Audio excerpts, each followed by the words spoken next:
এই ঘটনাটি আমি কালেক্ট করেছি আমার স্টুডেন্টের বাসা থেকে, যা ঘটেছে 2018 সালে।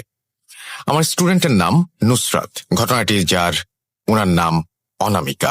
অনামিকা আপু নুসরাতের কাজিন হন সম্পর্কে। 2 বছর টানা পড়ানোর জন্য নুসরাতের পরিবারের সাথে আমার মোটামুটি ভালোই একটি আন্ডারস্ট্যান্ডিং হয়ে গিয়েছিল। 2020 সালের ফেব্রুয়ারি মাসে নুসরাতের ছোট ভাইয়ের বার্থডে থাকায় তারা আমাকে সেদিন রাতের বেলা তাদের বাসায় ডিনারের দাওয়াত দেয়। আমিও আনন্দের সাথে সেটি গ্রহণ করি। 19 আগস্ট সন্ধ্যা 6টার দিকে নুসরাতের বাসায় যাই। অনামিকা আপুও সেদিন সেখানে ছিলেন। ওদের বাসায় যাবার পর ওরা আমাকে ওদের বাসায় আসা গেস্ট আর কাজিনদের সাথে পরিচয় করিয়ে দেয়। পরিচয় পর্ব শেষে কেক কেটে কিছুক্ষণ গল্প করে সবাই মিলে বসে খাওয়া দাওয়া করেন। নানান বিষয় নিয়ে গল্প করছিলাম আমরা সবাই এবং টিভি দেখছিলাম। টিভিতে তখন একটি হরর ফিল্ম হচ্ছিল। আমি কথার এক ফাঁকে দেখলাম নুসরাতের কাজিন অনামিকা আপু টিভির রুম থেকে উঠে ড্রয়িং রুমে চলে গেলেন। ওনার দেখা দেখে নুসরাতও চলে গেল আপুর সাথে ড্রয়িং রুমে। কিছুক্ষণ পর ড্রয়িং রুম থেকে ফুঁপিয়ে কান্নার আওয়াজ শুনতে পেলাম আমরা। এরপর আমরা সবাই মিলে ড্রয়িং রুমে গিয়ে দেখি অনামিকা আপু কাঁদছেন। যেহেতু ওনারা সবাই একটি পরিবার, তাই ওনারা হয়তো অনামিকা আপুর কান্নার কারণ জানতেন, কিন্তু আমি সহ 2-1 জনের জানা ছিল না এই বিষয়ে যে আপু কেন কাঁদছেন বার্থডেতে। আমি যখন নুসরাতকে জিজ্ঞাসা করি আপু কেন কাঁদছেন, নুসরাত মাথা নিচু করে বলে, স্যার, আপু অনেক মানসিক যন্ত্রণায় আছেন। আমি জিজ্ঞাসা করি কেন? নুসরাত আমাকে কিছু বলতে যাবে, এর আগেই অনামিকা আপু বলে যে এই দুনিয়ায় কত মানুষ, সবাইকে ছেড়ে কেন আমার সাথে এমন হচ্ছে? আমার অপরাধ কি? আমি কি পাগল হয়ে যাচ্ছি? সবাই তো তাই ভাবছে। কেন আমার জীবন বদলে গেল এভাবে? ওনার এই ধাঁধা মাখানো প্রশ্ন শুনে আমি সরাসরি জিজ্ঞেস করি ওনাকে যে ওনার সমস্যাটা আসলে কি। এরপর নুসরাতের আম্মু ড্রয়িং রুমের একটি সোফায় অনামিকা আপুর পাশে বসে ওনার মাথায় হাত বুলিয়ে দিচ্ছিলেন, আর অনামিকা আপু চোখ মুছতে মুছতে তার জীবনের এক করুণ অধ্যায় আমাদের সাথে শেয়ার করেন।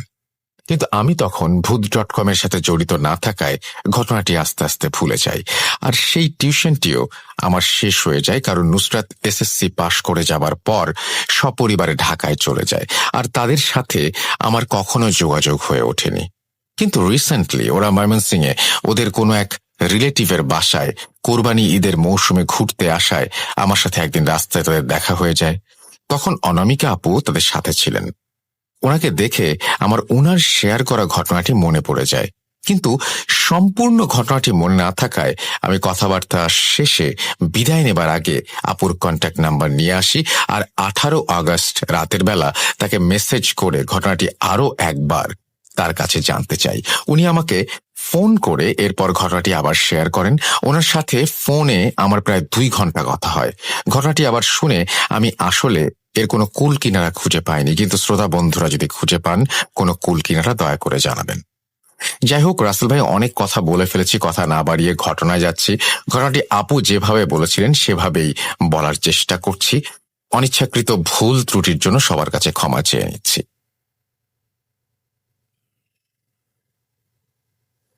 আমি অনামিকা।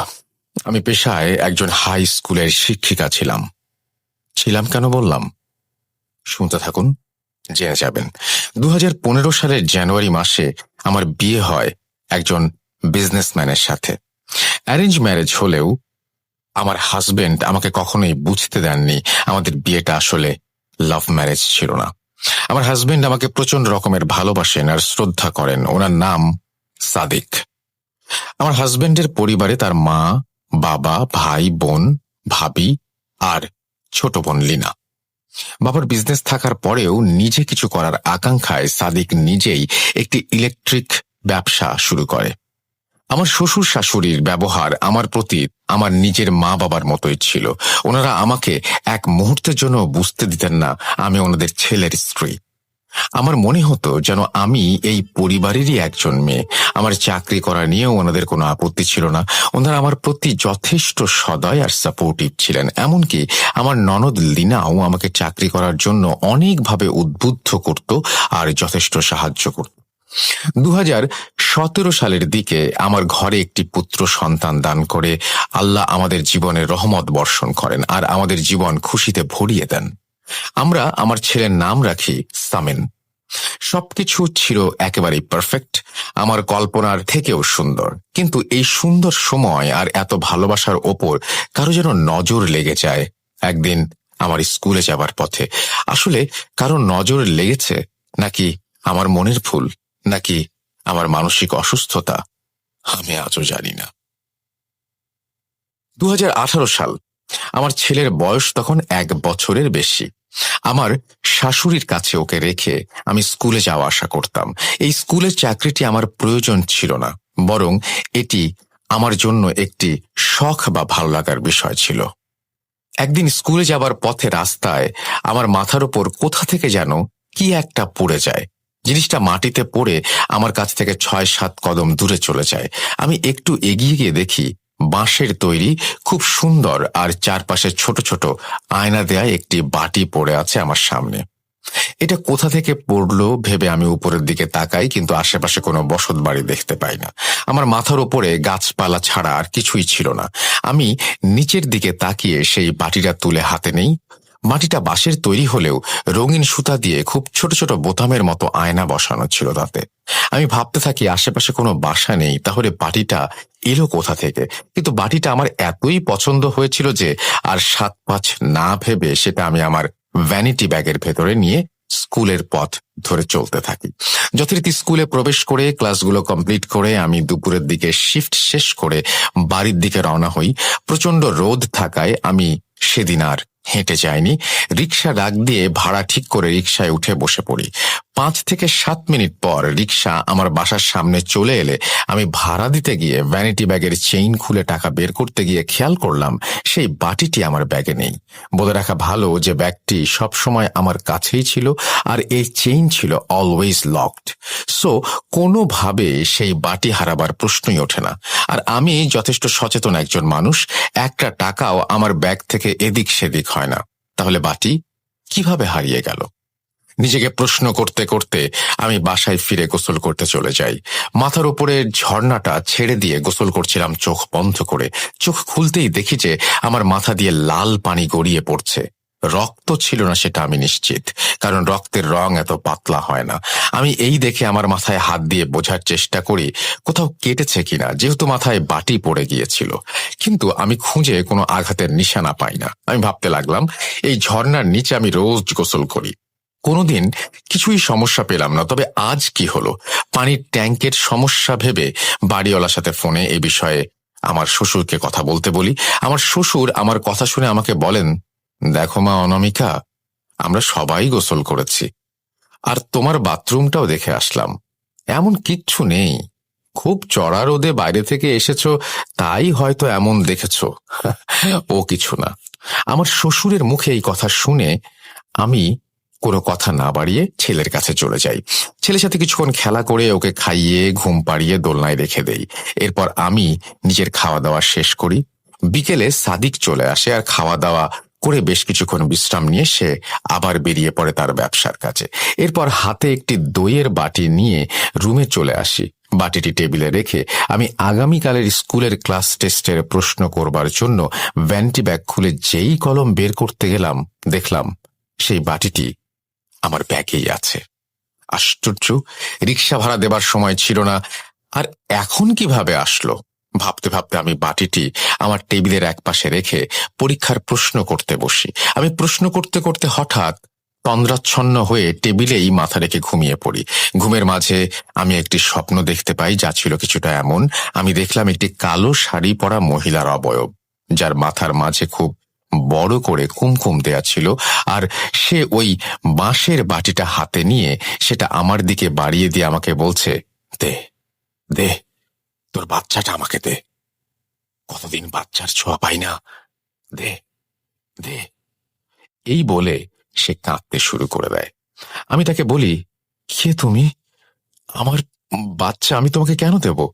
সে এবার কাঁদতে কাঁদতে বলে, দে না, একটা বাচ্চা দিলে কি হবে তোর? তোর তো আরো বাচ্চা হবে, একটা আমায় দে না, একটা দে না, দে না আমাকে বাচ্চাটা। এসব বলে সে আমার দিকে কাকুতি মিনতি করতে শুরু করে। আমি এবার তাকে ধমকের সুরে বলি যে আমি তোমাকে আমার বাচ্চা দেব না। এরপর আমি দেখলাম সে তার হাত বাড়িয়ে আমার বাচ্চাটাকে ধরতে যাচ্ছে। এই দেখে আমি চিৎকার দিতে যাব এমন সময় আমার ঘুম ভেঙে যায় এবং আমার ছেলের কান্নার শব্দেই আমার ঘুম ভাঙে। আমি দৌড়ে আমার ছেলের কাছে গিয়ে দেখি আমার ছেলের দোলনার পাশে সেই বাঁশের বাটিটি রাখা। আমি খুব ভয় পেয়ে যাই।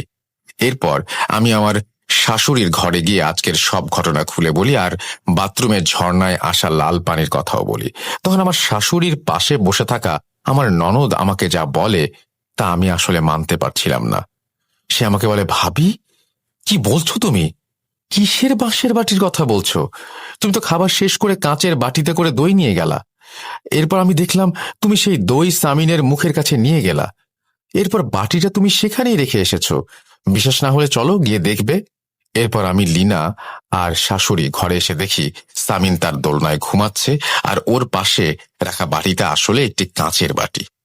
আমি বিছানায় বসে পড়ি আর আমার শাশুড়ি আমাকে বলেন, দেখো, আজকে অনেক গরম পড়েছে আর এই গরমে তুমি অনেক টায়ার্ড হয়ে গেছো, তাই এমন হচ্ছে। তুমি আজ বিশ্রাম করো, আমি আর লীনা মিলেই আজকে কাজ সামলে নেব। এই বলে আমার ছেলের মাথায় হাত বুলিয়ে ওনারা চলে যান। এরপর আমি আমার ছেলেকে কোলে নিয়ে আমার পাশে রেখে আবার ঘুমিয়ে পড়ি। আমার ঘুম ভাঙে সাদিকের ডাকে। সে কাজ থেকে ফিরে আমাকে ডাকছিল, ভেবে উঠে দেখি 11টা বেজে গেছে। সাদিক আসলে আমাকে ডিনারের জন্য ডাকছিল। আমি উঠে মুখে পানি দিয়ে খাবারের জন্য টেবিলে যাই। সবাই মিলে খেতে খেতে আমরা কথা বলছিলাম। হঠাৎ আমি দেখি আমার খাওয়ার পানির জায়গায় সেই বাঁশের বাটি আর সেখানে মানুষের চামড়া জড়ানো কাঁচা মাংস রাখা। এটা দেখে আমি বাটিতে জোরে একটা ধাক্কা দিয়ে সেটি মেঝেতে ফেলে জোরে চিৎকার দিয়ে খাবার ফেলে চেয়ার থেকে উঠে পড়ি। আমাকে দেখে সবাই হকচকিয়ে যায় এবং জিজ্ঞেস করে আমার কি হয়েছে। আমি তাদেরকে বিষয়টা বললে সবাই আমার দিকে বোকা বোকা চোখে তাকিয়ে বলে, মেঝেতে যা পড়ে আছে সেটি ছিল একটি কাঁচের গ্লাস। আমিও তাকিয়ে দেখি, হ্যাঁ, আসলেই তো, এটা তো একটা কাঁচের গ্লাস। আমি বুঝতে পারছিলাম না এসব আমার মনের কল্পনা নাকি সত্যি এসব আমার সাথে হচ্ছে। আমি সেদিন আর কিছু না খেয়ে রুমে এসে শুয়ে পড়ি। আর আমার শরীর ভালো লাগছিল না, আমার ঘুম দরকার ছিল বলে আমার শাশুড়ি আমার ছেলে সামিনকে আজ তার সাথে রাখবেন বলেন, যেন আমার ঘুমের কোনো সমস্যা না হয়। আমিও তার কথা মেনে যথারীতি বিছানায় শুয়ে ঘুমিয়ে পড়ি। মাঝরাতে আমার প্রচণ্ড পানির পিপাসা পায়। আমি পানি খাওয়ার জন্য উঠতে যাব এমন সময় শুনি আমার চারপাশ থেকে ফিসফিস করে কেউ বলছে, দিয়ে দে, দিয়ে দে, দিয়ে দে, দিয়ে দে, আরে দে না। কি রে, দিবি না? বাচ্চা দিবি না আমায়? দে, দে না, বাচ্চাটা দে না। এইটা শুনে আমি সাদিককে ডাক দিতে যাব এমন সময় আমার গলায় কিছু একটা চাপ অনুভব করি আর এরপর আমার চোখ খুলে যায়। বুঝতে পারছিলাম স্বপ্ন দেখছিলাম এতক্ষণ, কিন্তু চোখ খুলে আমি যা দেখি তা ছিল আরো ভয়ানক। আমি দেখলাম সাদিক আমার গলায় হাত দিয়ে আমার শ্বাস রোধ করার চেষ্টা করছে। আমি জোরে লাফ দিয়ে বিছানা থেকে উঠে পড়তে গেলে মনে হলো পড়ে গেলাম আবার বিছানাতেই। এবার আমি দেখলাম আমার ঘরে লাইট জ্বলে উঠলো আর সাদিক আমাকে খুব রাগী গলায় বলছে, অনামিকা, তুমি কি পাগল হয়ে গেছো? তুমি আমার গলা টিপে ধরেছিলে, এমন ভাবে আমার বুকের উপরে বসে তুমি কেন গলা টিপছিলে? আমার সাথে কোনো সমস্যা থাকলে আমাকে সরাসরি বলো, এভাবে ঘুমের মাঝে নাটক করার দরকার কি? ভাগ্যিস তোমাকে পা দিয়ে ধাক্কা দিয়ে ফেলে দিয়েছিলাম, নইলে তো তুমি গলা টিপে আমাকে আজকে মেরেই ফেলতে। সাদিকের কথা শুনে আমি ভালোই স্নায়বিক আঘাত পাই, কারণ আমি দেখলাম সাদিক আমার গলা টিপছে আর সাদিক বলছে আমি তার গলা টিপছিলাম। কিন্তু সাদিক যে আমাকে ধাক্কা দিয়ে ফেলেছিল, আমি ডান কাত হয়ে পড়েছিলাম। আমি দেখলাম যে হ্যাঁ, আমি আসলে ডান কাত হয়েই পড়ে আছি এখনো। আর লাইটের আলোয় সাদিকের গলায় স্পষ্ট সদ্য আমার দেয়া হাতের টিপের ছাপও দেখতে পেলাম। কিচ্ছু বুঝতে পারছিলাম না আমি। সাদিক সেদিন রাতে আমার সাথে আর ঘুমায়নি। সকাল হলে আমি ঘুম থেকে উঠে গিয়ে দেখি আমার মাথা খুব ব্যথা করছে। আমি ঘুম থেকে অনেক লেট করে উঠেছিলাম, তাই সেদিন আমার স্কুলে যাওয়ার সময় পেরিয়ে গিয়েছিল অলরেডি।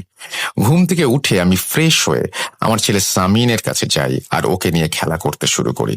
কিছুক্ষণ খেলার পর আমি ওকে আমার ননদ লিনার কাছে দিয়ে রান্নার জন্য চলে যাই রান্না করতে। রান্নাঘরে গিয়ে আমি দেখতে পাই লিনা অলরেডি রান্না করছে। আমাকে দেখে সে হাসছিল। আমি কিছুটা অবাক হয়ে ওকে জিজ্ঞেস করি, তুই রান্নাঘরে এলি কিভাবে? তা এত জলদি, সামিন কোথায়?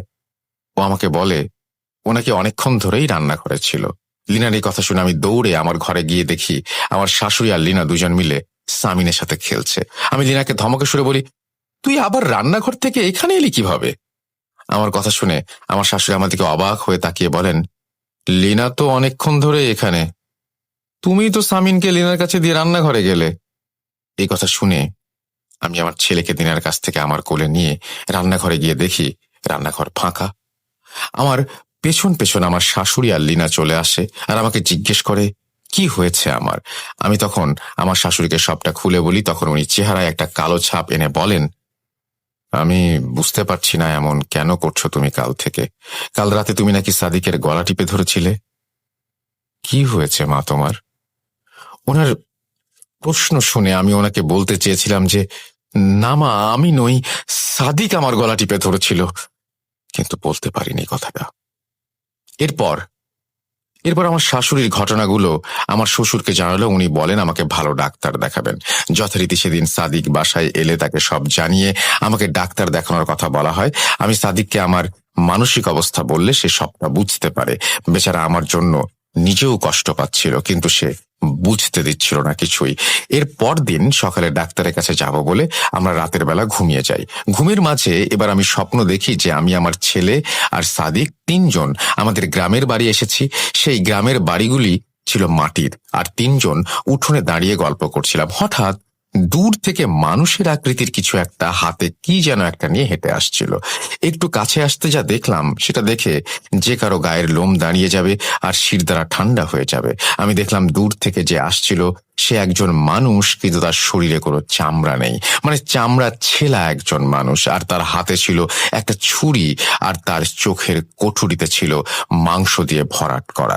সে শুধুমাত্র একটা কথাই বলেছে, আর সেটা বলে সে আমার হাজবেন্ডের দিকে হাত বাড়িয়ে দিচ্ছিল।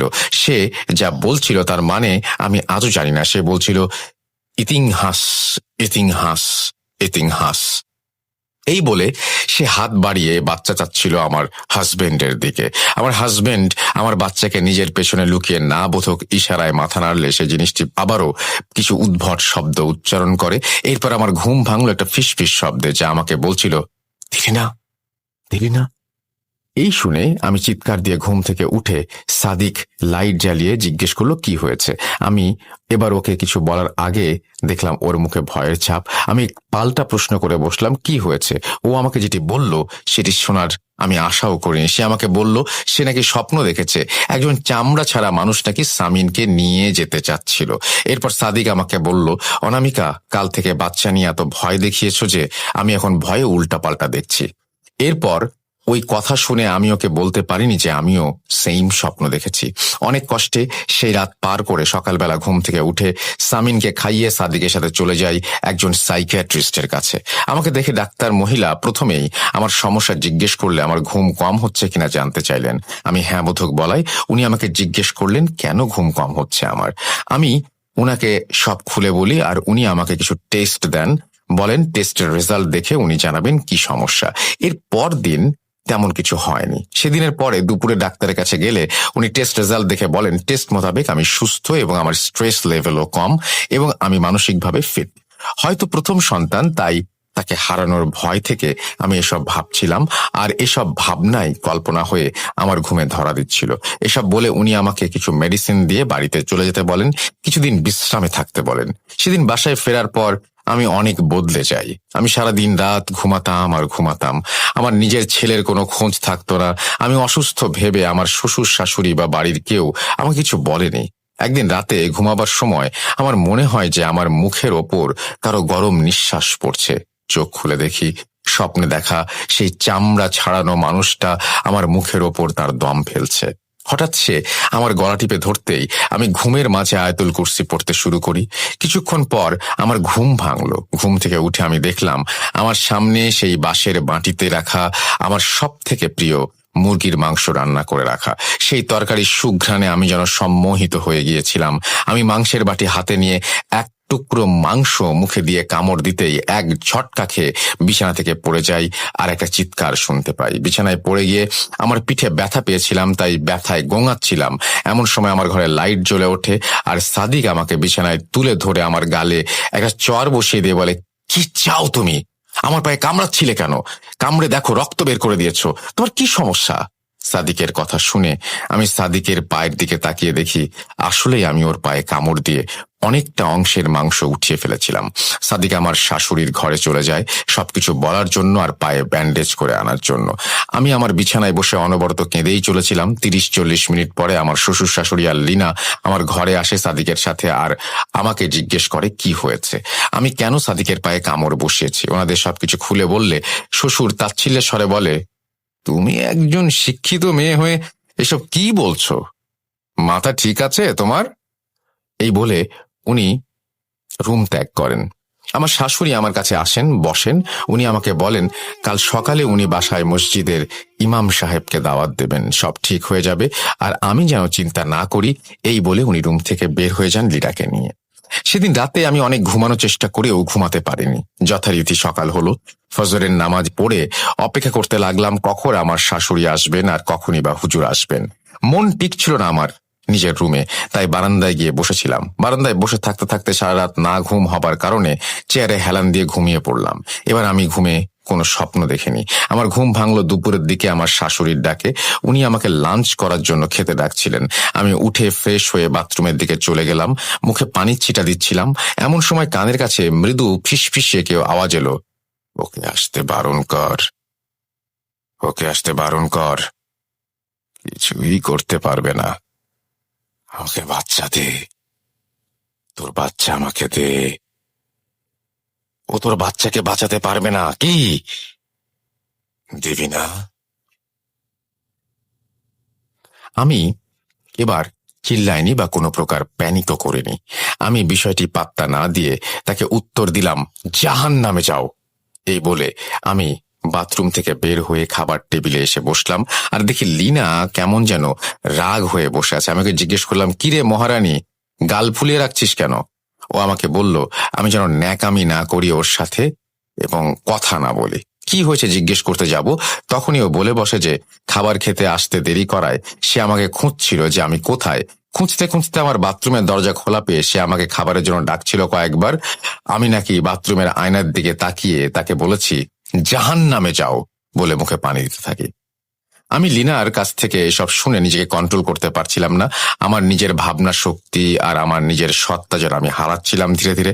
আমি যেন আমার নিজের চোখ কানকেও আর বিশ্বাস করতে পারছিলাম না। আমি লিনাকে সরি বলি আর কিছু বলে কথাটা মজা হিসেবে কাটিয়ে দেই। খাবার খাওয়ার সময় আমার শাশুড়ি আমাকে বলেন যে হুজুর আজ সন্ধ্যায় আসবেন। আমি যেন বোরখা পরে রেডি হয়ে থাকি। এদিকে স্কুল থেকে ফোন আসে যে আমি কেন স্কুল কামাই করছি, আমি অসুস্থ বলে আমার কয়েকদিনের জন্য স্কুল থেকে ছুটি নিয়ে নেই। সেদিন সন্ধ্যায় হুজুর আমাদের বাসায় আসেন। ওনাকে আমাদের ড্রয়িং রুমে বসানো হয়। উনি কিছুক্ষণ সম্পূর্ণ বাসা পরীক্ষা করে ড্রয়িং রুমের ফাঁকা জায়গায় মেঝেতে বসে আমাকে নিয়ে আসতে বলেন। আমার শাশুড়ি আমাকে ডাক দিয়ে হুজুরের কাছে আসতে বলেন। আমি আসার পরে হুজুর আমাকে দেখে আমার সমস্যা জানতে চান। আমি শুরু থেকে সবকিছু বলি। আমার শাশুড়ি যতটুকু দেখেছেন খুলে বলার পর হুজুর আমাকে মেঝেতে বসতে বললেন আর আমার চারপাশে একটা বৃত্ত এঁকে দিয়ে রসুন পোড়া সরিষার তেল দিলেন। উনি সব লাইট অফ করে চোখ বন্ধ করে দোয়া আয়াত পড়তে শুরু করলেন। আমার শাশুড়ি উঠে গিয়ে সব লাইট অফ করে দিলেন। 5 থেকে 7 মিনিট পর হুজুর লাইট অন করতে বলেন, আর লাইট অন করলে হুজুর আমার বাপ হাতের কনিষ্ঠ আঙুল চেপে ধরলেন। আমার নাকের সামনে সরিষার তেল ডোবানো কাপড়ে আগুন ধরিয়ে দিলেন এবং কিছুক্ষণ পর বলতে লাগলেন, এই মেয়ের ওপরে কোনো জিনের আসর নেই, ও একেবারে সুস্থ, এই বাসায় কোনো সমস্যা নেই। এরপর আমি ওনাকে প্রশ্ন করলাম যে তাহলে আমি স্বপ্ন দেখি আর আওয়াজ শুনি সব কি? উনি আমাকে বললেন এসব কিছু আমার মনের ভুল ছাড়া আর কিছুই না। তখন ওনাকে আমি বলি যে যেদিন আমি আমার সেই চামড়া ছাড়া লোকটিকে স্বপ্ন দেখলাম সেদিন আমার হাজবেন্ডও সেই একই স্বপ্ন দেখেছে এবং তাকেই স্বপ্ন দেখেছে। তখন উনি বললেন এর মানে উনি বলতে পারবেন না, উনি শুধু এতটুকু জানেন যে আমার কোনো সমস্যা নেই, সবটাই আমার মনের ভুল। এরপর হুজুর চলে গেলে আমি আমার মা বাবাকে ফোন করে বিষয়টা জানাই। ওনারা আমাকে বলেন যে ওনাদের পরিচিত এক হুজুর আছেন, উনি বর্তমানে ইন্ডিয়াতে আছেন, কিছুদিন পর আসলে আমাকে ওনার কাছে নিয়ে যাবেন। এরপর আস্তে আস্তে দিন কাটে আর সমস্যা বাড়তে থাকে। একদিন রাতের বেলা আমি ঘুমাচ্ছিলাম, সকালে ঘুম থেকে উঠে দেখি আমার ননদের রুমে আমি।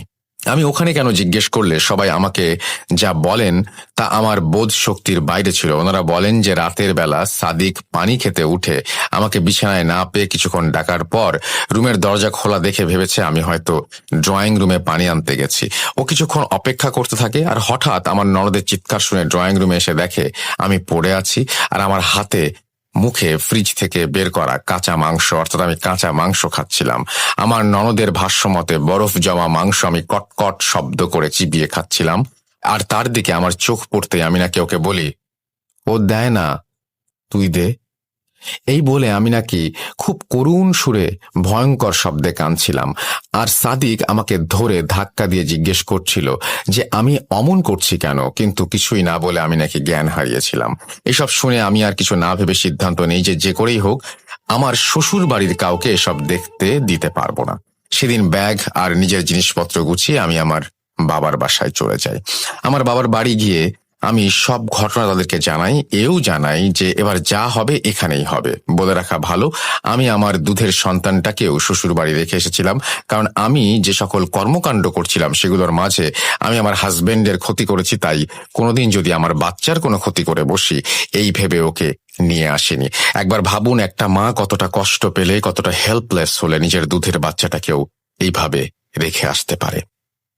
দিন যেতে লাগলো আর আমার স্বাস্থ্য খারাপ হতে লাগলো। আমার ঘুম না হবার ফলে চোখের নিচে কালি পড়তে লাগলো আর চোখও কুঠুরির ভেতর ঢুকে যাচ্ছিল। আমি কিছুই খেতে পারতাম না। খেলে মানুষের চামড়া ছাড়ানো হাত পা বা অন্যান্য অংশ সেই বাঁশের বাটির ভেতর দেখতে পেতাম। আর রাতের বেলা ঘুমাতে পারতাম না, ভীষণ ভয় করত। তাই আমি আমার আম্মুর সাথে ঘুমাতাম আর আমার আব্বু আলাদা ঘরে থাকতেন। একদিন আমি রাতের বেলা আম্মুর কোলে মাথা রেখে ঘুমিয়ে গেছিলাম। হঠাৎ বাথরুমে যাবার প্রয়োজন হলে আমি উঠে বাথরুমের দিকে গিয়ে দেখি বাথরুমের দরজা ভেতর থেকে লাগানো। আমি নক করতে আম্মু ভেতর থেকে বলে উঠলেন যে মশা মারার ফলে তার হাতে রক্ত লেগেছে আর সেটা ধুতেই উনি বাথরুমে এসেছেন। আমি অবাক হয়ে যাই, ভাবতে থাকি এই মাত্র না আমি আম্মুর কোল থেকে উঠে আসলাম, আম্মু কিভাবে বাথরুমে এলেন?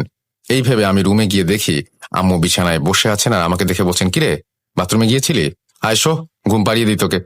আমি কান্না করে দিলাম আর আম্মুকে বললাম বাথরুম থেকে আম্মুই আমার সাথে কথা বলেছেন।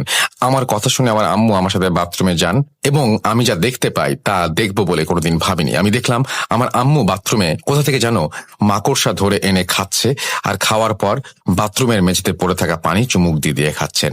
এটা দেখে আমি অজ্ঞান হয়ে যাই। জ্ঞান ফেরার পরে আমি নিজেকে আমার ঘরে আবিষ্কার করি এবং দেখি আমার মা বাবা আমার পাশে বসে আছেন। আমি আম্মুকে জিজ্ঞেস করি উনি রাতে বাথরুমে মাকড়সা খাচ্ছিলেন কেন আর মেঝেতে পানি বা কেন খাচ্ছিলেন।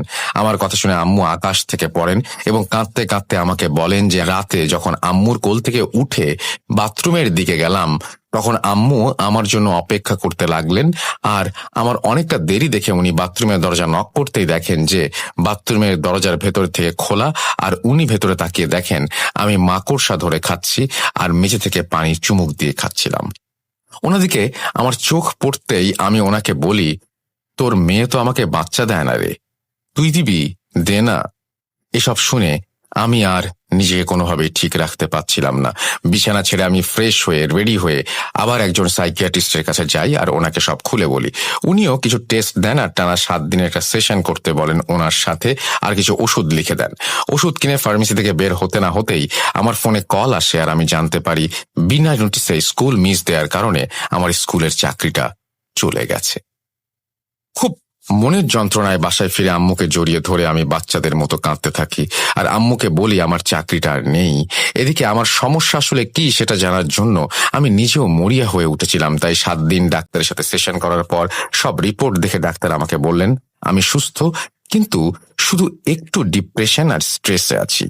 এছাড়া আমার মানসিক অবস্থা ভালো ছিল। আমি ভাবলাম এখনকার সময়ের ডিপ্রেশন আর স্ট্রেস এর কারণ তো আমি জানি, আর এও ভাবতে লাগলাম যে মেডিকেলের ভাষায় আমার কোনো অসুখ নেই, আর যেখানে অসুখ নেই সেখানে অসুখের কোনো ট্রিটমেন্ট থাকবে কিভাবে? তার মানে মেডিকেলের ভাষায় আমার কোনো ট্রিটমেন্ট নেই। তাই মেডিকেলের ওয়েতে নিজের ট্রিটমেন্ট করার চিন্তা সম্পূর্ণরূপে আমি বাদ দেই আর আব্বুকে একদিন জিজ্ঞেস করি সেই হুজুর ইন্ডিয়া থেকে কবে আসবেন। আমার বাবা জানায় কিছুদিনের মাঝে ওনার আসার কথা। 2-3 দিন কেটে যায়। আমার প্রতি রাতে কোনো না কোনো সমস্যা হতেই থাকে, সেগুলো আমি সংক্ষেপে বলছি।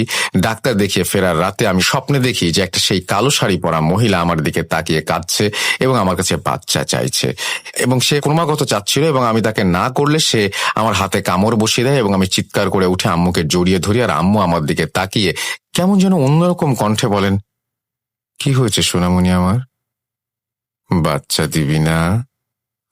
এই কথা শুনে আমি আম্মুর দিকে তাকালে উনি আমার হাতে জোরে একটা কামড় বসিয়ে দেন, আর আমি ওনাকে ধাক্কা দিয়ে মেঝেতে ফেলে দেই। আমার আম্মু চিৎকার করে উঠলে আমার আব্বু এসে দেখেন আমি নিজের হাত কামড়াচ্ছি আর পা দিয়ে আম্মুকে মেঝের সাথে লাগিয়ে চাপ দিয়ে ধরেছি।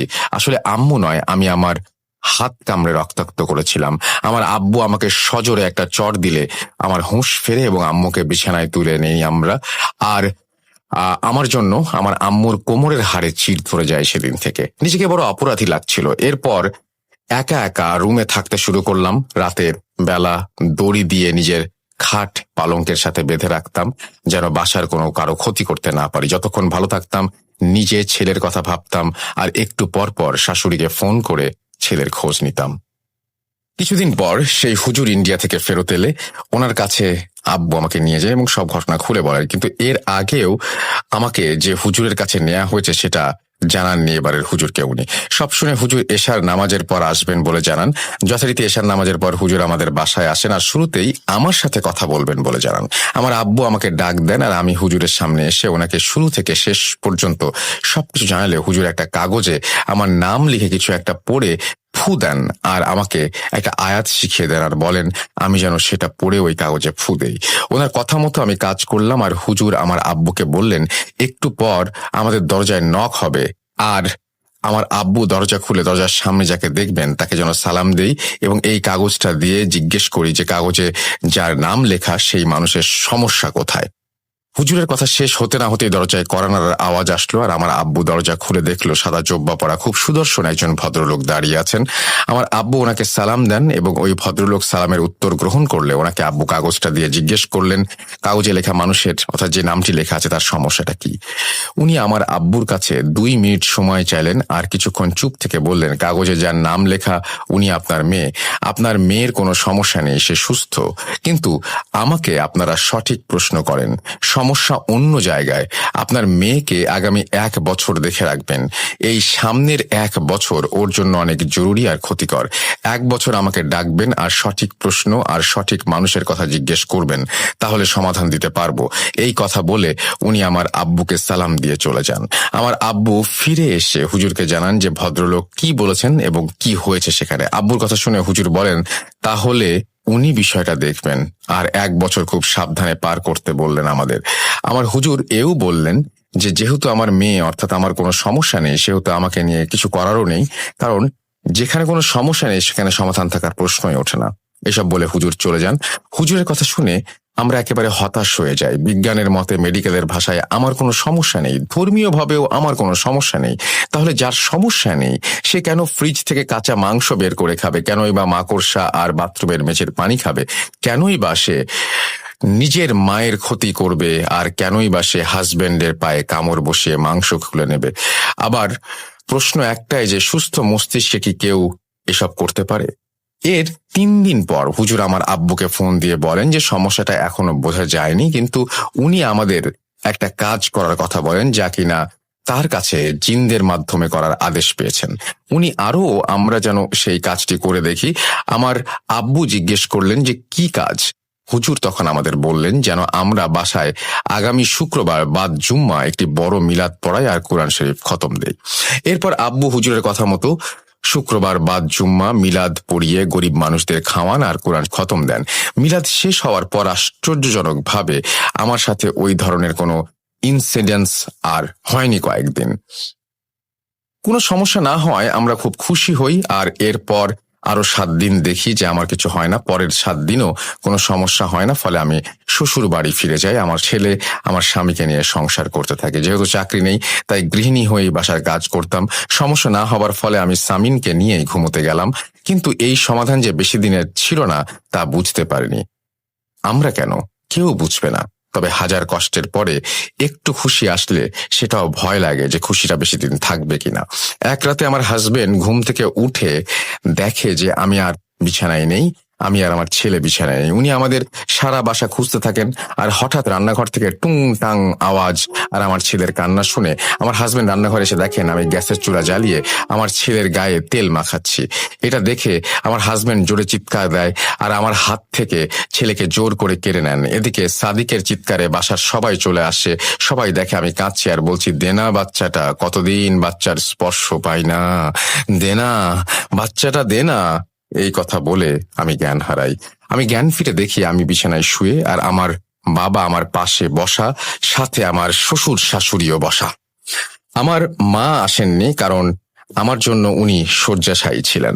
আজকের ঘটনা শুনে আমার আব্বুও ওনাদের বাসায় থাকা অবস্থায় সব ঘটনা খুলে বলেন যে আমাকে ডাক্তার ও হুজুর সব দেখানো হয়েছে, কিন্তু সবাই বলেছে আমার কোনো সমস্যা নেই। এই কথা শুনে সাদিক আমার ওপর রেগে যায় এবং বলে আমি যেন বাসা থেকে চলে যাই। এরপর আমার বাবার সাথে আমি চলে আসি। ছেলেকে নেয়ার সাহস করিনি, কারণ ওনারা আমাকে যে ঘটনা বলেছেন যে কাল রাতে আমি কি করেছি, এরপর ছেলেকে নেয়ার সাহস আমার আর হয়নি। এর কিছুদিন পর আমার হাজবেন্ড আমাকে ডিভোর্স দেওয়ার সিদ্ধান্ত নেয়। আমাকে এও বলে আমি যেন আমার বাচ্চার কাস্টাডি আশাও না করি।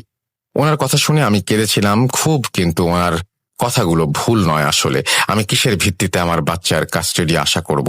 আমার সাথে থাকলে ও মারাও যেতে পারে আমার হাতে, মানে ও আমার কাছে সেফ না। এসব ভেবে বুকে পাথর রেখে আমি আজও চলছি।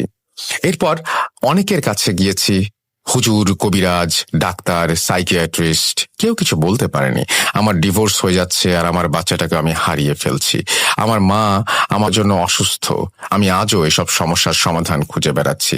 কোনো এক শক্তি আমাকে রাতে ঘুমোতে দেয় না, ফিস ফিস করে শুধু বলতে থাকে, বাচ্চাটা দিলি না, বাচ্চাটা দিলি না, দে দে, এখনো সময় আছে, দে। আমি আর কাউকে সব বলতে পারি না, সহ্যও করতে পারি না। আমি এই জীবনে ছেলের মুখ দেখবো কিনা সেটাও জানি না। এখনো মাঝে মাঝে সকালে উঠে শুনি আমি অজ্ঞান হয়ে গিয়েছিলাম, আর না হয় আমি কাঁচা মাংস, মাকড়সা, পোকামাকড় খাচ্ছিলাম। সর্বশেষ একদিন রাতের বেলা আমার বাবা আমাকে রান্নাঘরের ময়লার ঝুড়ি থেকে ডিমের খোসা আর মাছের পচা ময়লা খেতে দেখেছেন। আমি আর কিছুই ভাবতে পারছিলাম না, কাউকে বলতে পারছিলাম না, কিছু সহ্যও করতে পারছিলাম না।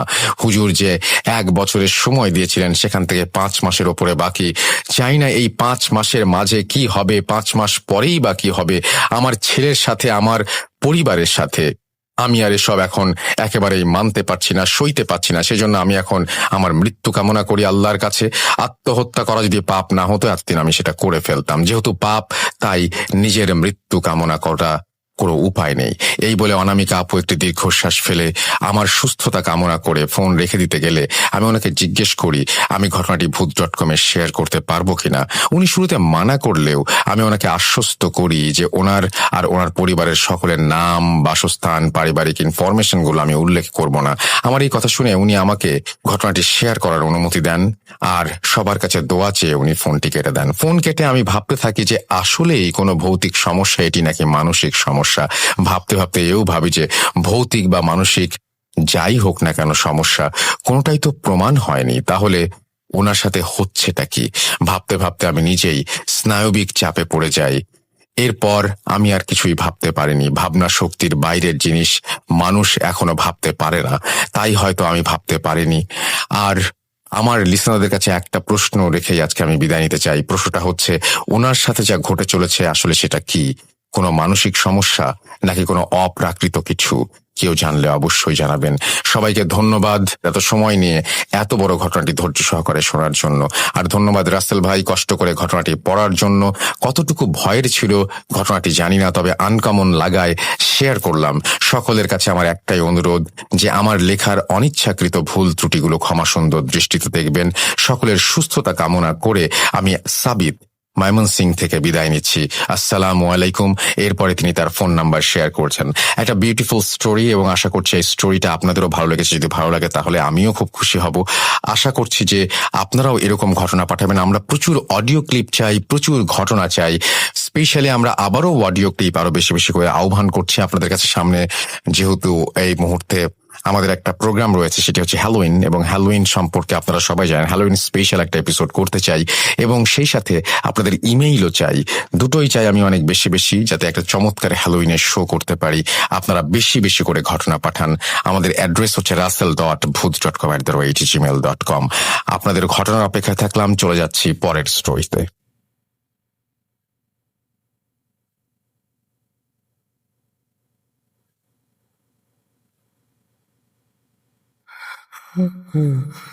কেন কেন তুমি আসো?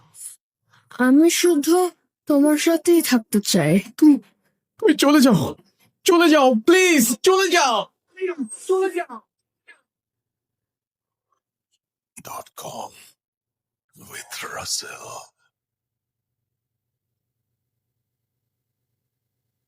যেভাবে লেখা আছে আমি সেভাবেই পড়ছি। জানি ভালো আছেন, বিশেষ কারণে আমার নাম প্রকাশ করবেন না। আমি তারপরে তিনি তার নামটি লিখেছেন এবং ফোন নাম্বার দিয়েছেন। ঘটনাটি ঘটে আমার মায়ের সাথে। প্রথমেই বলে রাখি, আমার বাবা দ্বিতীয় বিয়ে করার পর থেকেই সমস্যার সূত্রপাত হয়। আমার বাসায় ঘটনাটি ঘটে, তাই বাসার বিবরণ দেয়া দরকার।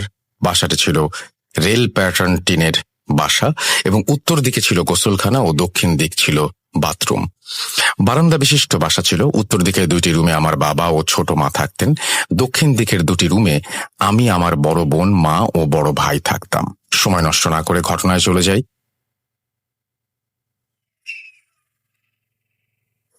ছোট মা আমাদের সহ্য করতে পারত না, প্রায় সব সময় বলতো, তোরা তো 2 দিনের মেহমান।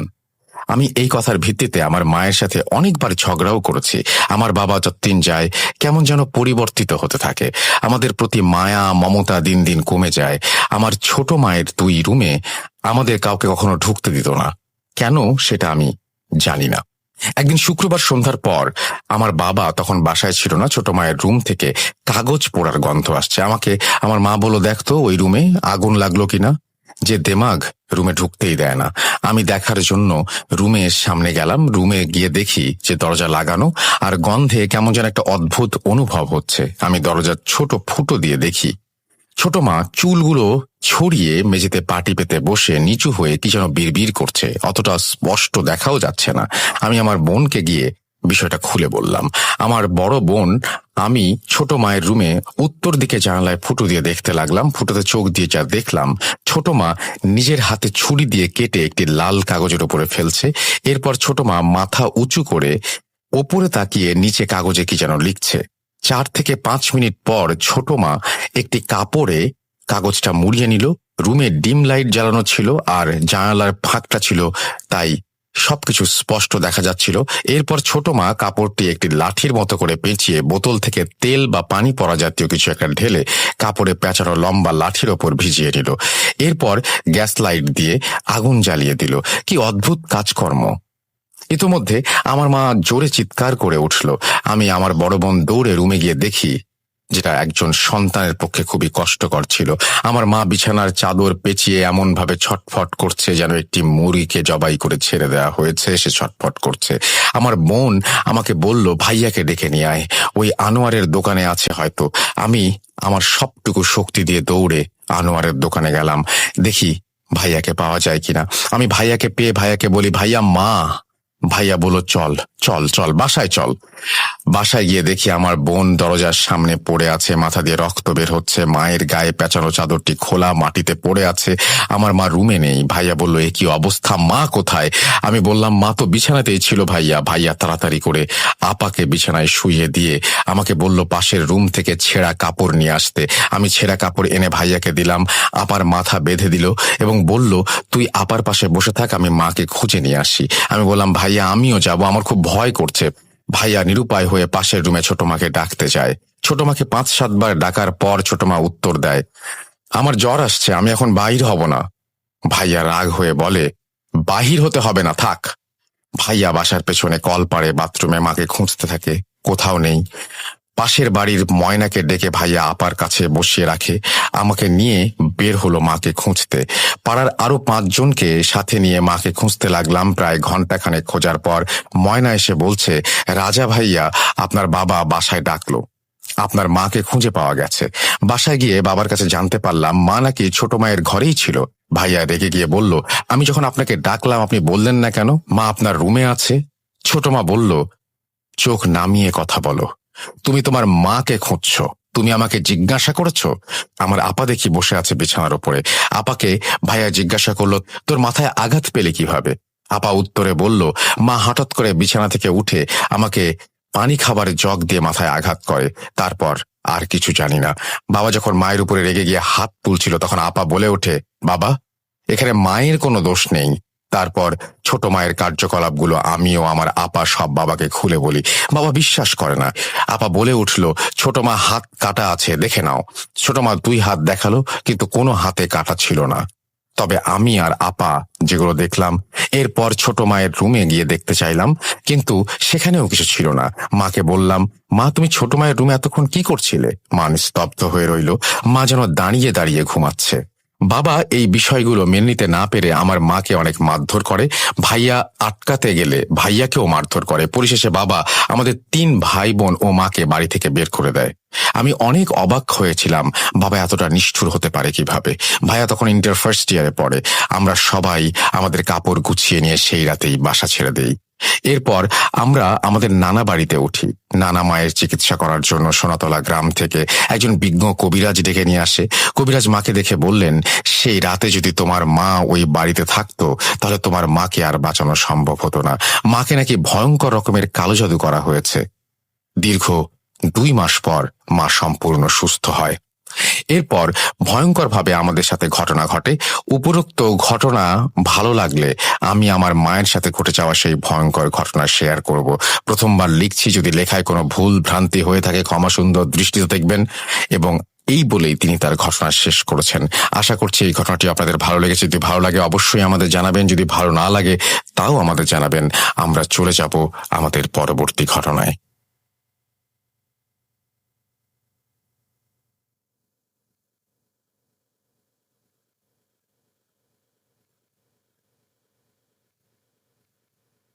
Spirit, be here with me.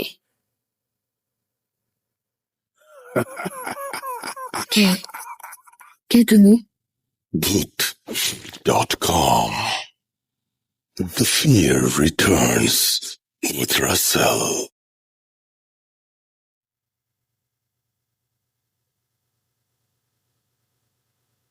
যেভাবে লেখা আছে আমি সেভাবেই পড়ছি। আসসালামু আলাইকুম রাসেল ভাই, আশা করি আল্লাহর রহমতে ভালো আছেন। অসংখ্য ধন্যবাদ আপনাকে আমাদের মাঝে আবার ফিরে আসার জন্য। আমরা সব সময় পাশে আছি আপনার। আশা করছি আল্লাহ যতদিন আপনাকে আমাদের মাঝে রেখেছেন ঠিক ততদিন পর্যন্ত এইভাবেই আমাদের পাশে পাবেন আপনিও। লিখাতে অনিচ্ছাকৃত ভুল হলে মাফ করবেন। আমি সাগর লিখছি নাটোর থেকে। এটা আমার প্রথম ঘটনা ভূত.com-এ। কোনো একদিন রাজশাহী থেকে সিলেট যাচ্ছিলাম। সময় মতো বাস তার গন্তব্যে রওনা দিল। আমার পাশের সিটে এই একজন মধ্যবয়সী ভদ্রলোক বসেছিলেন, ক্লান্ত শরীর নিয়ে, চোখে ঝিমুনি একটা ভাব। হঠাৎ করে লোকটা আমাকে জিজ্ঞেস করলো, পানি হবে? আমি পানির বোতলটা লোকটার দিকে এগিয়ে দিলাম। তারপরে এই কথায় সেই কথায় বেশ ভাব জমে গেল তার সাথে। এক কথায় বেশ আগ্রহ নিয়ে তাকে জিজ্ঞাসা করলাম, আচ্ছা আপনি কখনো ভূত দেখেছেন? উনি আমাকে বলল, আমি এইসবে বিশ্বাস করি না, তবে ব্ল্যাক ম্যাজিকের একটা ঘটনা আছে, শুনবে? জবাবে আমি উত্তর দিলাম, হ্যাঁ হ্যাঁ, সেটা আর বলতে। ঘটনাটি ঘটেছে আমার চাচাতো বোনের সাথে। উনি যেভাবে বলল ওনার বোনের ভাষাতে, আমার বোনের নতুন নতুন বিয়ে হয়েছে, তারা থাকে ঢাকাতে। দিনকাল ভালোই যাচ্ছিল, অফিসের কাজে বাইরে গেছে তার স্বামী, 3 দিন পর ফিরবে। আমরা থাকতাম আলাদা আলাদা বাসাতে, আমি ও আমার স্বামী। মাঝ রাতে একদিন হঠাৎ ঘুম ভেঙে গেল, ভালো লাগছিল না, তাই ব্যালকনিতে গিয়ে দাঁড়িয়েছিলাম। তো হঠাৎ করে আমার কানে আসলো আমার নাম এবং আমার বাবার নাম করেই মসজিদের মাইকে অ্যানাউন্সমেন্ট হচ্ছে আমরা নাকি মারা গেছি। আমি শুনে খুব অবাক হলাম।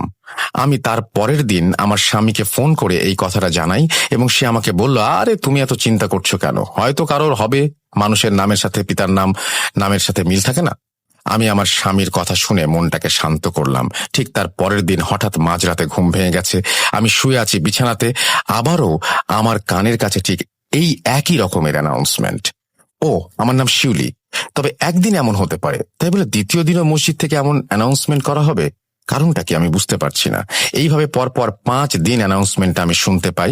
আমি ঠিক মতো ঘুমাতে পারতাম না। আমার স্বামীকে বলতাম তো সে আমাকে বলতো তোমার মনের ভুল সব। দিন দিন আমি অসুস্থ হয়ে পড়তে থাকি। খেতে পারতাম না, ঠিক মতো ঘুমোতে পারতাম না, কোনো কিছু ভালো লাগতো না। বিয়ের পরের থেকেই এই অবস্থা। এইভাবে চলতে থাকে আমার জীবন। হঠাৎ কোনো একদিন মাঝরাতে এইবার আমার নাম ধরে ডাকছে, শিউলি, এই শিউলি, কিরে, এইদিকে এইদিকে। আরে আমি রে, আমি, দেখে যা আমাকে। তখনই আমি ডাকটা শুনে থাকতে পারলাম না। দেখতে গেলাম বারান্দায়। বারান্দায় গিয়ে দেখলাম সেটা দেখার জন্য আমি মোটেও প্রস্তুত ছিলাম না। বলে রাখা ভালো, আমাদের বারান্দায় একটা টিয়া পাখি ছিল। তো আমি বারান্দায় গিয়ে দেখি টিয়া পাখির চোখ লাল আগুনের মতো জ্বলজ্বল করছে আর হাঁ হাঁ করে আমার দিকে এগিয়ে আসছে, যেন আমাকে গিলে ফেলবে। আর তার আকৃতি আগের চেয়ে কয়েক গুণ বড় হয়ে গেছে। এসব দেখে আমি ওইখানেই সেন্সলেস হয়ে যাই। সকালবেলা চোখ খুলতে আমি দেখি আমি হসপিটালের বিছানায়, এবং পরে আমার স্বামী বলে সে আমাকে সকালবেলা বারান্দায় পড়ে থাকতে দেখে হসপিটালে নিয়ে আসে। আমি মোটামুটি সুস্থ হবার পরে আমার হাজবেন্ডকে সব কথা খুলে বলি। সে আমাকে এই সমস্ত কথা শুনে চুপচাপ থাকতে বলে এবং নিজেও চুপচাপ থাকে। তারপর সে আমাকে একটা হুজুরের কাছে নিয়ে যায়। আমার সব কথা শুনে হুজুর আমাকে বলে, টিয়া পাখিটা কতদিন ধরে আছে? আমার হাজবেন্ড বলে 3 মাস। আর তোমাদের বিয়ে কতদিন? হাজবেন্ড বলে আমার বিয়ে 2 মাস হলো। হুজুর আমার স্বামীকে বলে, কোথায় পেয়েছিলে পাখিটা? আমার হাজবেন্ড এ বিষয়ে কিছুই বলে না। হুজুর বলে, আচ্ছা, একটা তাবিজ দিচ্ছি, এটা তুমি তোমার ডান পায়ে পড়ে থাকবে, আর ঠিক 1 মাস পরে আবার আসবে, দেরি করবে না। তারপরে আমি হুজুরকে বলি, কি হয়েছে আমার? হুজুর বলে, আমি এখন কিছু বলতে পারবো না, সময় লাগবে, তবে সাবধানে থাকবে। আর রাতের বেলায় বারান্দায় যাবে না, সন্ধ্যার পরে কোথাও বের হবে না, কেউ মারা গেলে সেই বাড়িতে যাবে না, তোমাদের ওই টিয়া পাখি আর বাড়িতে রাখবে না। হুজুরের কথা শুনে খুব অবাক হলাম, এবং আমার হাজবেন্ড আরো বেশি অবাক হলো। এর সাথে টিয়া পাখির কি সম্বন্ধ? প্রথমে সে রাজি হয়নি টিয়া পাখিটাকে ছাড়তে। অনেক হুজুরের বোঝানোর পরে রাজি হয় সে। তারপর বাড়িতে এসে আমি পাখিটা সে কোথায় পেয়েছিল সেটা জিজ্ঞেস করি, কারণ পাখিটার বিষয়ে আমি কখনোই কিছু ভাবিনি। আমার হাজবেন্ড আমাকে বলতে নারাজ পাখিটার বিষয়ে। হুজুরের কথা মতো টিয়া পাখিটাকে আমরা খোলা আকাশে মুক্ত করে দেই।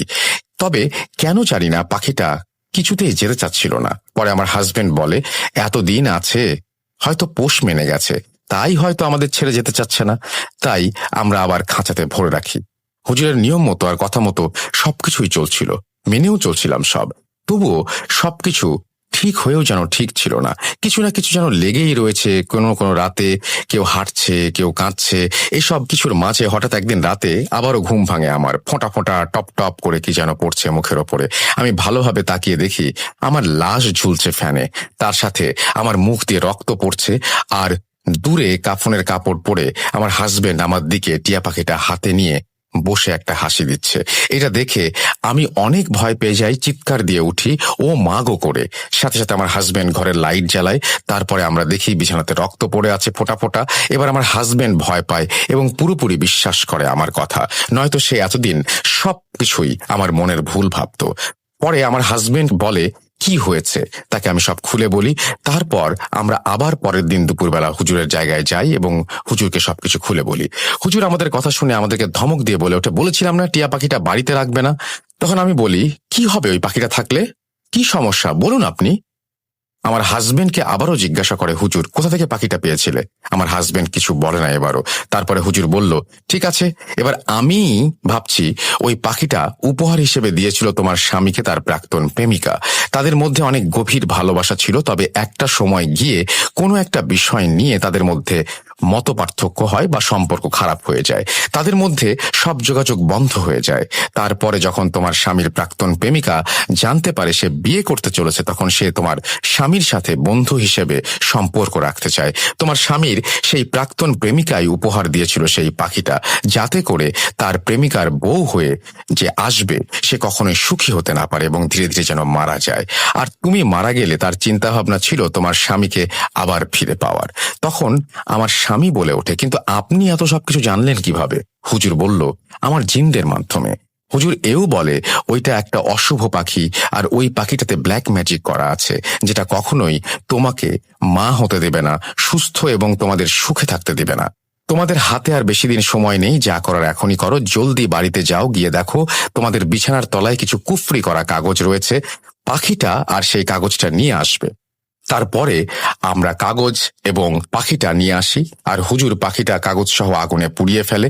তখন হুজুর বলে, এখন তোমরা বিপদের বাইরে, তবে তবুও সাবধানে থাকবে। এই ছিল আমার ঘটনা রাসেল ভাই। অনেক বড় হয়ে গেল ঘটনাটা, সিলেক্টেড হলে খুশি হব। Thank you very much for your story. এখানে কিছু কিছু জিনিস আছে যেগুলো আসলে ভাবলেও খুব অদ্ভুত লাগে, খুব অবাক হতে হয়। যে সমস্ত জিনিস আপনি দেখেছেন বা অবলোকন করেছেন সেই সমস্ত জিনিস খুবই রহস্যই ঘেরা এবং খুবই রহস্যময় এবং খুবই ভয়ঙ্কর। আশা করছি এই ধরনের ঘটনা আপনাদের কাছে অনেক আছে, আপনারা আমাদেরকে সেই ধরনের ঘটনাগুলো পাঠিয়ে দেবেন। আমরা চলে যাব আমাদের পরবর্তী ঘটনায়।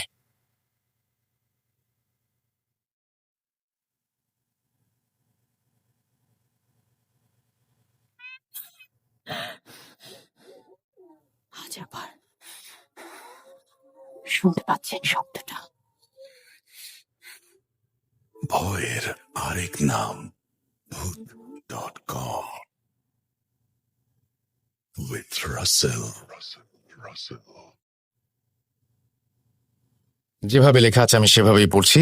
আমি নীল, ঢাকা থেকে। ইচ্ছা ছিল ঘটনা রেকর্ড করে পাঠাবো, কিন্তু হঠাৎ ঠান্ডা জ্বরের জন্য রেকর্ড করে পাঠানো সম্ভব হলো না। আরেকটা কথা হচ্ছে, আপনার মুখে ঘটনাগুলো অনেক সুন্দর এবং ভয়ের লাগে শুনতে। যাই হোক, অনেক ধন্যবাদ আমাদের মাঝে এত সুন্দরভাবে আবারও ফেরত আসার জন্য। আমি এই ঘটনা পাঠাচ্ছি, জানি না কেমন হবে। যদি সিলেক্টেড হয় তবে একটু সাজিয়ে গুছিয়ে বললে অনেক খুশি হব। রাসেল ভাই, ঘটনাটা আমি শুনেছিলাম আজ থেকে কয়েক বছর আগে। আমার এক বন্ধু গ্রামে থাকে, যখন শহরে সে পড়তে এসেছিল তখন তার কাছ থেকে শুনেছিলাম। আমি তার মতো করেই বলার চেষ্টা করছি, ভুল হলে ক্ষমার চোখে দেখবেন।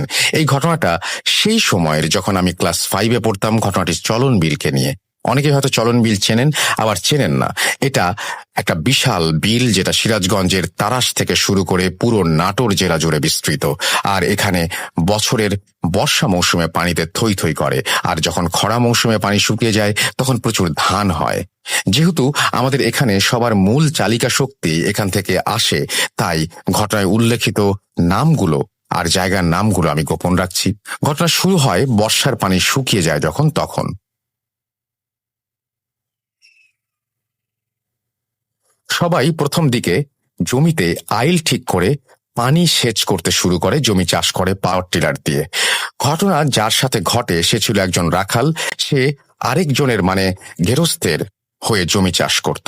এখানে বলে রাখা ভালো, যাদের জমি অনেক বেশি থাকতো বা ভিন্ন ভিন্ন জায়গায় জমি থাকতো তারা রাখাল রাখতো কাজ করানোর জন্য। যাই হোক, ঘটনার রাখাল ছেলেটা প্রথম দিনে গিয়ে জমি দেখে আসে, পরের দিন গিয়ে জমির আইল বেঁধে আসে এবং পরে জমির সেচ তৈরি করে। এতদূর পর্যন্ত সব ঠিক ছিল, কিন্তু বিপদটা শুরু হয় ওনাদের জমির এক পাশে উঁচু ঢিবির মতো মাটি জমে থাকা দেখতে পায় তারা। তখন সে চিন্তা করে পাওয়ার টিলার দিয়ে এই উঁচু ঢিবি ভাঙা যাবে না, তাই তিনি কোদাল দিয়ে ঢিবি ভাঙতে শুরু করেন। কাজ করতে করতে চারিদিকে অন্ধকার হয়ে যায়। বলে রাখা ভালো, তখন এলাকার রাস্তা তেমন ভালো ছিল না, কারেন্ট চলে গিয়েছিল এবং চলন বিলের আশেপাশের গ্রামগুলোতে শুধু পশ্চিমের আকাশ থেকে অল্প একটু আলোতে আবছা আবছা চারিপাশ দেখা যেত। তো রাখাল ছেলেটা ঢিবিটা পুরোটা কেটে শেষ করতে করতে একটু রাতই হয়ে যায়। তখন সে বাড়ির দিকে যাওয়ার চেষ্টা করে।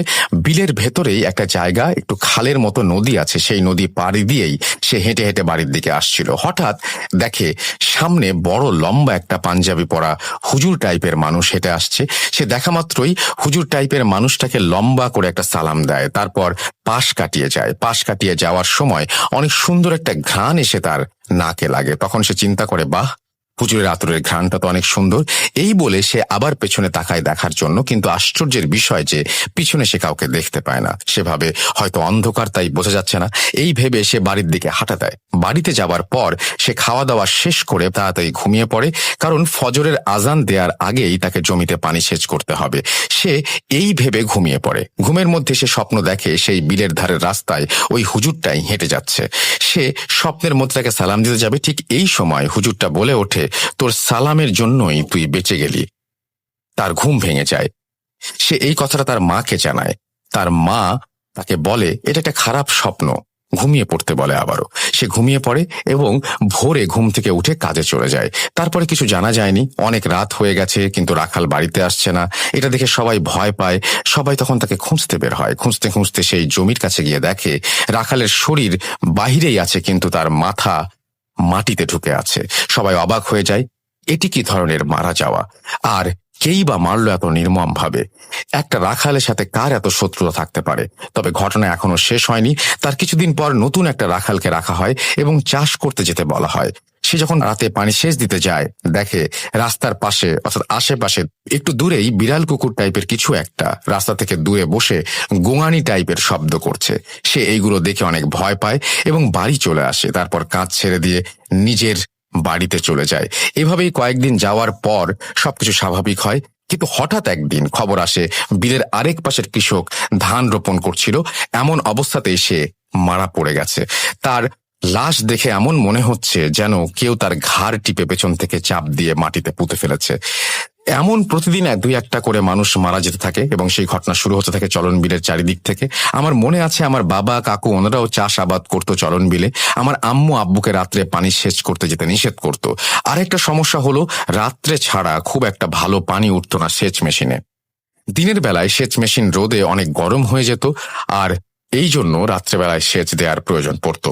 যাই হোক, সবাই চিন্তা করলো 2-3 জন সেচ মেশিন চালু করে একসাথে বসে থাকবে যেন কোনো সমস্যা না হয়। এমন ভাবে কিছুদিন চলছিল। হঠাৎ একদিন কি একটা হয়, পানি সেচ করতে করতে 3টার মতো বেজে যায়। তখন চিন্তা করে আমি আমার জমির শেষ আইল দেখে আসি পানি পৌঁছাইছে কিনা, তাহলে সেচ মেশিনটা বন্ধ করে দিয়ে আসি। এই বলে উনি হাতের ছোট্ট ব্যাটারির লাইটটা নিয়ে যান, আর বাকি দুজন বসেই থাকেন, গল্প করতে থাকেন। গ্রামের অনেকেই দেখে থাকবেন ধানি জমির পাশে ছোট ছোট করে ঘরের মতো করা থাকে, নৌকার ছইয়ের মতো করে বানানো থাকে সেগুলো। ওনারা দুজন সেটাই বসে গল্প করছিলেন। তারপর হঠাৎ অনেক জোরে একটা বাতাসের শব্দ পান তারা এবং চিন্তা করেন আগেও তো আকাশে তারা দেখা যাচ্ছিল একটু আগেও, এখন এত বাতাস আসছে কোত্থেকে? এই ভেবে দুজনেই বের হয়ে আসেন সেখান থেকে। দেখেন সবকিছু ঠিকঠাক আছে। তখন সেই 3 নম্বর লোকের কথা মনে পড়ে যায়। ওনারা তার নাম ধরে ডাকা শুরু করে কিন্তু কোনো সাড়া আসছিল না। তারা তাকে খুঁজতে দুজন সেই জমির দিকে যায়। গিয়ে যা দেখে তাতে দুজনেরই জ্ঞান ছিল না এবং জ্ঞান হারিয়ে ফেলে তারা দুজনেই দেখে লোকটা তার জমির শেষ আইলের কাছে পড়ে আছে, তার মাথা কাদার মধ্যে ঠুকানো। পরের দিন গ্রামের লোকজন গিয়ে তাদের নিয়ে আসে। এরপর গ্রামের সবাই মিলে বিলে যাওয়া বন্ধ করে দেয়। পরবর্তীতে সব গ্রামবাসীরা চিন্তা করে এভাবে চলতে থাকলে সবাই মারা যাবে, এর একটা সমাধান দরকার। তখন অনেক বড় একজন আলেমকে নিয়ে আসা হয়। উনি গ্রামে এসেই বিলের দিকে তাকিয়ে বলেন, আপনাদের সমস্যা এই বিলে, তাই না? তখন সবাই সব ঘটনাকে খুলে বলে। উনি বলেন যে ঘটনা যেখান থেকে শুরু সেখানে নিয়ে চলুন আমাকে। সবাই তখন তাকে সেই প্রথম ঘটনা যেখানে ঘটেছে সেখানে নিয়ে যায়। হুজুর কিছু একটা বলে পানি ছিটিয়ে দেন এবং বলেন সামনের শুক্রবার জুম্মার নামাজ পড়ে কেউ বাড়িতে না গিয়ে সবাই এখানে চলে আসবেন। হুজুরের কথা মতো সবাই নামাজ শেষে গিয়ে দেখেন হুজুর ওখানেই বসে আছেন। তখন উনি বলেন সবাই আমার পেছনে এসে বসেন। তারপর হুজুর কিছু একটা বলার পর ওখানে একজন সাহসী মানুষের শরীরে সেই জিনকে হাজির করা হয়। তারপর উনি জিজ্ঞাসা করেন সে কেন এমন করছে, এই নিরীহ মানুষগুলো তার কি ক্ষতি করেছে। তখন জিন বলে যে তাকে একটা হুজুর আগে বোতল বন্দি করে চরণ বিলের পানিতে ভাসিয়ে দেয়।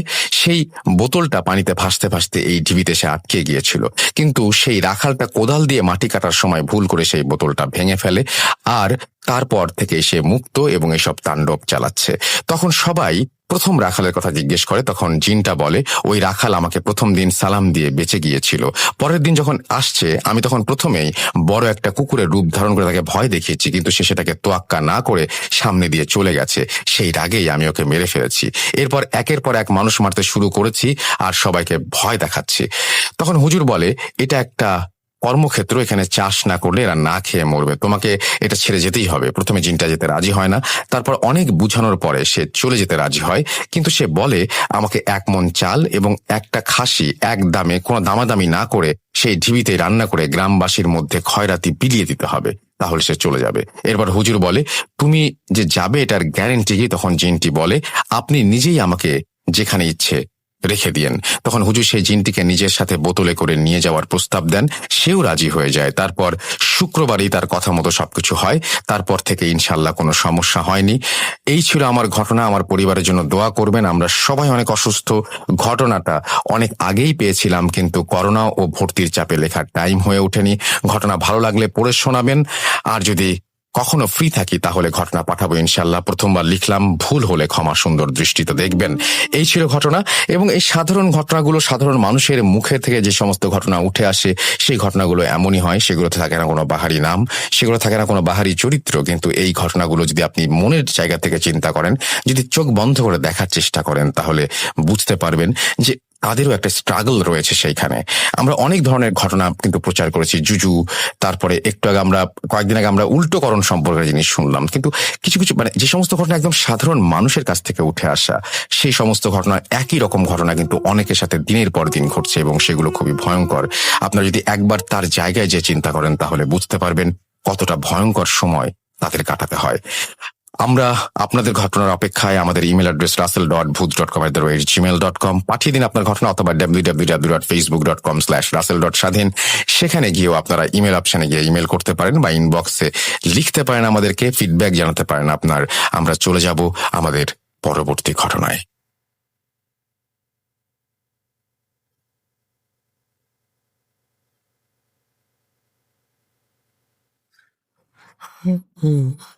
কেন কেন তুমি?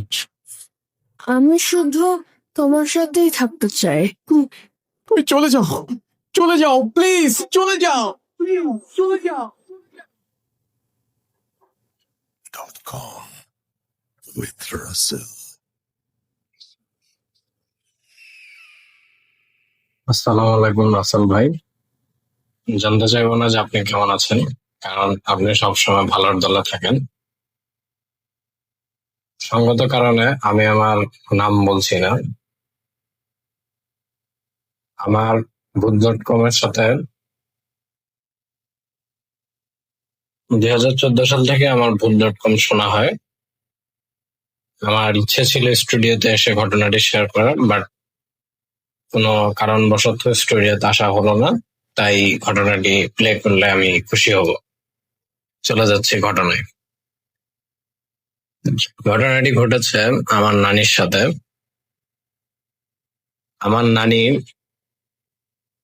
যখন আমার নানা তাদের নিউ ম্যারিড লাইফ যখন স্টার্ট হয়, তখন আমার নানার চাকরিতে প্রথম পোস্টিং দেওয়া হয় টাঙ্গাইলের ওইদিকে কোন একটা জায়গায়।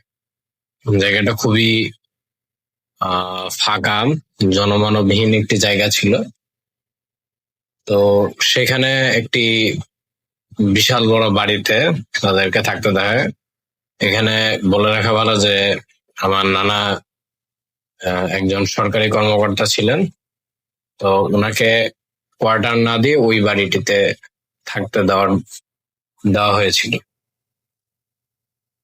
তো সেখানে আমার নানি এবং নানা ভালোভাবেই থাকেন। তখনও ওনাদের কোনো সন্তান ছিল না। তো সেখানে যখন প্রথম ওঠেন, তখন সেখানে বাসায় একজন কেয়ারটেকার ছিল। তো আমি এখানে ছদ্মনাম ইউজ করছি। কেয়ারটেকারের নাম দেই জব্বার সাহেব। তো উনি আমার নানা এবং নানিকে রিসিভ করতে যান। তো নানা নানিকে নিয়ে উনি ওই বাড়িতে নিয়ে আসেন, এবং নানি ওনাদেরকে রুম গুলো দেখিয়ে দেন। ওই বাড়িটিতে বিশাল বড় উঠান ছিল, একটা ডাইনিং রুম ছিল, মানে আগেরকার জমিদারি বাড়িতে যা থাকে, এবং শোয়ার রুম অনেকগুলো ছিল। তো প্রথম দিন কিছুই হয়নি। তো ওনারা এখানে মোট 2 থেকে 3 মাস মতন ছিলেন। তো 2 মাসের মাথায় যে একটা ঘটনা ঘটে, সেটা একদিন আমার নানি ওই বাড়িতে একা ছিল। তো নানা প্রত্যেক দিনের মতোই সকালবেলা অফিসে চলে যায়। তো আমার নানির সাথে একজন অল্প বয়সী কাজের মহিলা টাইপের ছিল আর কি। বান্দি টাইপ আগে থাকতো এরকম। তো উনি আমার নানির নানির সমবয়সী হওয়ার জন্য ওনার সাথে আন্ডারস্ট্যান্ডিং একটু ভালো ছিল, ওনার সাথে উনি সবকিছু শেয়ার করতেন এবং জাস্ট লাইক ফ্রেন্ডের মতন একটা রিলেশন গড়ে উঠেছিল। তো নানি যখন ওনার সাথে গল্প করছিলেন তখন হঠাৎ করে ওখানে উঠোনের মধ্যে ওনারা রান্নাঘরে বসে গল্প করছিলেন। তো রান্নাঘর থেকে আবার উঠোনটা দেখা যেত। তো ওই উঠোনে হঠাৎ করে একটি কবুতর চলে আসে। তো লাইক অবাক হওয়ার মতন কিছু ছিল না। তো ওনারা কবুতরটাকে মানে ধরে ফেলে। তখন ওই নানির সাথে যেই বান্দি মেয়েটা ছিল, তো উনি আর কি বলে যে উনি নানিকে বুবু বলে ডাকতেন। বলতো যে বুবু, এই কবুতরটা চলেন আমরা জবাই করে রান্না করে খেয়ে ফেলি। পরে ওনারা কবুতরটা জবাই করে ফেলে, কিন্তু জবাই করার সময় একটু মানে জিনিসটা একটু অস্বাভাবিকই বলা যায়। কবুতরটির পায়ের নিচে একটু কাগজ লাইক কস্টার্ড দিয়ে মোড়ানো এরকম কিছু একটা ছিল। তো ওনারা যখন কবুতরটা জবাই করে ফেলে, তো ওইটা যখন হাতের মধ্যে আসে ওনাদের, তো অতটা কিছু মনে হয় না তাদের। তো ওনারা কবুতরটা জবাই করে খেয়ে ফেলে। তো জবাই করে খেয়ে ফেলার পরে তেমন একটা কিছু হতো না। তো ওইখানে থাকাকালীন অবস্থা আর কি সেরকম কিছু একটা হয়নি। তো 6 মাসের মাথায় এসে নানুর পোস্টিং আবার ওখান থেকে ঢাকায় করে দেওয়া হয়। তো নানু ঢাকায় চলে আসেন। তো ঢাকায় চলে আসার পরে সমস্যাটা শুরু হয় যখন আমার বড় খালা জন্ম নেন। আমার নানি প্রত্যেক রাতেই স্বপ্ন দেখতেন যে মানে কোন একটা লম্বা মানে মানুষ টাইপ, সে মানে কালো অবয়ব টাইপ, সে নানির সামনে আসতো এবং কিছু বলতো না, জাস্ট এমনি এসে চলে যেত। তো নানি এই জিনিসটাকে মানে খুব ভয় পেতেন। তখন বুঝতেন না যে এগুলা আসলে কি। তো এরকম প্রত্যেক রাতেই এরকম হতো। তো এর মধ্যে অনেক দিন চলে যায়। দেখা যায় যে 4-5 বছরের মধ্যে কিছু একটা হয় না, কিন্তু উনি প্রত্যেক রাতে এই স্বপ্নটা দেখতেন। তো দেখতে দেখতে এক সময় তো উনি চিন্তা করেন যে যদি ওনার মাথায় একটা প্ল্যান আসে যে উনি রাতের বেলা উজু করে শোবেন এবং কোরআন শরীফ ওনার বুকের কাছে ধরে রেখে বুকের কাছে নিয়ে ঘুমাবেন। তো যেই বলা সেই কাজ। তো উনি কোরআন শরীফটা বুকের মধ্যে রাতের বেলা উজু করে এসে কোরআন শরীফ বুকের মধ্যে নিয়ে ঘুমান। তারপরেও মানে আমার খালাদের মতে যেটা, আমার মেজো খালাও এটি দেখেছেন। তো মেজো খালা যেটা বলেছেন যে মানে নানি হঠাৎ করেই ঘুমের মধ্যে একটু মানে ঘুমের মধ্যে উনি লাফ দিতেন, তো আচমকা লাফ দিয়ে উঠতেন। ওনাকে জেগে তুললে তারপর উনি উঠে যেতেন। তো এরকম চলতে থাকে আর কি। তো চলতে চলতে উনি আর কি বুঝতে পারেন না যে এটা কি হবে, কি করা যায়। তো পরে একজন হুজুরকে ডাকা হয়। তো হুজুর বলেন যে ওনার কিছুদিন সময় লাগবে, 2 বা 3 দিন। তো সময় দিলে তো উনি পুরো ব্যাপারটাকে এক্সপ্লেইন করতে পারবেন। তো হুজুরকে সময় দেওয়া হলো এবং নানিকে একটি তাবিজ দেওয়া হলো। উনি তাবিজ গলায় ঝুলে ঘুমাতেন। তো নানিকে যখন তাবিজটি দেওয়া হলো তখন তেমন একটা কোনো সমস্যা হতো না। ওই কালো অবয়বটা আসতো তখন, কিন্তু অতটা মানে ডিস্টার্ব করতো না। তারপরে হুজুর 3 দিনের মাথায় এসে উনি আবার বাসায় আসেন, আমার নানির সে আগের বাসায় এসে উনি বলেন যে ওই যে ওনারা যখন টাঙ্গাইলে ছিলেন তখন ওনারা যে কবুতরটা জবাই করে খেয়েছিলেন, ওনারা একটা কবুতর জবাই করে খেয়েছিলেন। তো সেই কবুতরটার পায়ের কাছে একটা কষ্টের দিয়ে একটা কিছু একটা বাধা ছিল। বলেন যে ওইটা কারো একজন কোন একটা কবিরাজ কারো কালো জাদু কাটানোর জন্য কোন খারাপ জিনকে